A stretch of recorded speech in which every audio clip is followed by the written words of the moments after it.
Hey everyone, I hope that you are having a good day. So, today's episode of the Clone Wars, Friends Not Forgotten, I literally cried or teared up at least twice during this episode.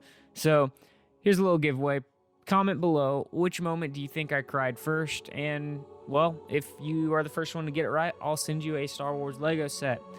We'll figure out the logistics of that after I pick a winner. But yeah, there you go. So moving on, please put Dave Filoni in charge of all things Star Wars because this was a beautiful episode. Easily the best of the season and honestly, probably the series. The episode starts the same way that the series movie began, with a battle on a bridge to save a city. Obi-Wan and the 212th are being pushed back, and Cody almost dies. Obi-Wan saves him, a favor that Cody's not going to return in a couple days after Order 66, but that's beside the point. As they're taking cover, Anakin casually arrives, not caring about the blaster bolts, and he tells Obi-Wan that the 501st and him had finished their battle, so they thought they'd drop by and help. Anakin feigns a surrender that is reminiscent of Luke Skywalker standing above the Sarlacc pit in Return of the Jedi. After winning the battle, Admiral Yularen tells Anakin and Obi-Wan that someone using the subspace frequency named Fulcrum is trying to get a hold of them, and to their surprise, it is Ahsoka. Ahsoka briefs them on their mission to capture Maul. Remember, she's working with Bo-Katan and a few other Mandalorians. So they arrive onto the Republic cruiser to request the help of the Grand Army of the Republic.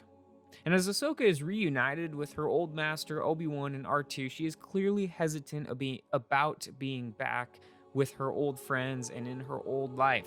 She especially keeps Anakin at arm's distance. We see this come up a few times throughout the episode. As Bo-Katan is asking for the Republic's help, Obi-Wan brings up a good point that helping them would break some treaties with Mandalore that are 100 years old, and this would thus start a new war. But Bo-Katan's response brings up a theme that has been established already in this season, and that is that the Jedi have lost their way. She says, "What's another war?" Obi-Wan eventually says, "Okay, well, it's up to the Council." So Anakin tells Ahsoka that he has a surprise for her, and together they walk towards the hangar of the cruiser. As they're going through the hallways, clones continue to salute Ahsoka, and she doesn't feel like they should do that because she's no longer with the Order. But Anakin tells her that doesn't matter to the clones. Because of her service beforehand, they love and respect her and are loyal to her. Loyalty means everything to the clones. An incredibly chilling line because we are literally days away from Order 66, where the clones will execute and betray their Jedi generals. The hangar doors open to reveal Rex standing at attention, backed by part of the 501st and their helmets painted orange in respect to Ahsoka. Rex and Ahsoka have a touching reunion, and just as Anakin's about to return Ahsoka's lightsabers to her, an emergency siren goes off, and we get the call that Coruscant is under attack. Of course, this is General Grievous's kidnapping of the Chancellor that opens Revenge of the Sith. We find out that Shaak Ti was supposed to be protecting him, but hasn't been heard from.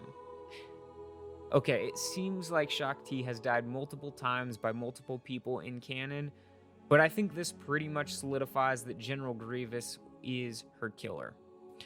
Anakin and Obi-Wan at this point must make a choice: help Mandalore or help the Chancellor. And again, we revisit the theme of the Jedi losing their way to politics. And while I agree with Obi-Wan that it's not fair for Ahsoka to put them in this position, from their perspective, it makes sense to go after and rescue the leader of the Republic.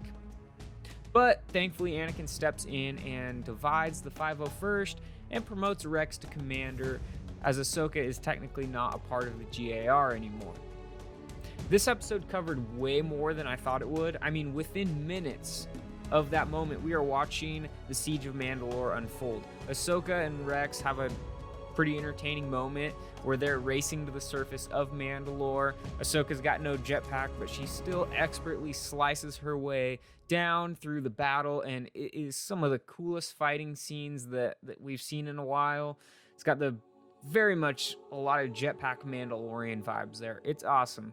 But it's not long before Ahsoka, Bo-Katan, and the clones push the enemy back, and they split up. Bo-Katan goes after Minister Almec, who, by the way, has some very ornate and interesting Mandalorian armor, but it looks like it was just that, decorative, because he and his forces are quickly defeated, and Bo-Katan demonstrates that her personality is very different than her pacifist sister Satine, who was killed in Season 5. She finds out from Almec that Maul wanted the Jedi to be here, but Bo-Katan brought the wrong Jedi. And as soon as she realizes that Ahsoka is walking into a trap, she tries to get a hold of Ahsoka, but Ahsoka is far underground in the sewage pipes, pursuing Gar Saxon, who will hopefully lead them to Maul.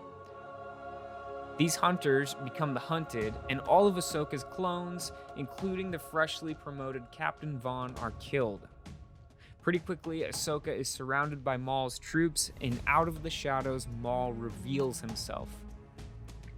He is enraged that the Jedi before him is not Kenobi. Even after everything he's been through, he is still obsessed with revenge on Obi-Wan Kenobi. Side note, if you didn't know what happened to Maul after he and Savage Opress were defeated by Sidious in Season 5, check out the Son of Dathomir comic. I will be releasing a video on this in the next couple of days, so be on the lookout for that. Like I said, this was arguably the best episode of the Clone Wars. In a lot of ways, I didn't feel like this was an episode. I felt like I was genuinely watching the first part to a movie. I mean, with the old Lucasfilm logo, the John Williams theme, the touching reunions, epic action, and the obvious bleed into Revenge of the Sith, this episode was perfection to me. I mean, at the time of filming this, I've watched it 8 times and definitely plan on many more viewings. I can't wait for this Mandalorian arc to unfold and just the epic conclusion to the Clone Wars, the epic conclusion that we've waited so long for.